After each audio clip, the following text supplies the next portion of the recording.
আল্লাহ তাআলা যদি দয়া করে আমাদেরকে মাফ না করে, আমাদের বাঁচার কোনো উপায় নাই। আপনি কি ভেবেছেন আপনার নামাজ দিয়ে আপনি জান্নাতে যাবেন? আপনি তাহাজ্জুদ গুজার, সেজদা দিতে দিতে কপালে দাগ ফেলেছেন, এটা আপনারা জান্নাতে নেবে না। আপনি এলাকার সবচেয়ে বড় হাতেম তাই দানশীল, এই দানের ভরসায় বসে আছেন। আমাদের নামাজ, আমাদের রোজা, আমাদের ইবাদত, এগুলোকে মিজানের পাল্লায় উঠালে কোনো ওজনই হবে না।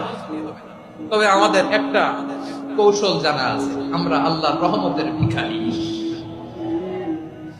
আমরা সেদিন আগেই গুনার স্বীকৃতি দিয়ে দেব। আমরা বলবো, আল্লাহ তুমি প্রশ্ন করার আগে তোমার একটা কথা বলি, আমারে কিছু জিজ্ঞেস করো না, আমি সব করেছি।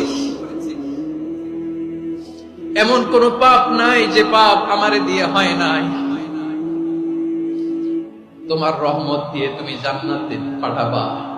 তোমার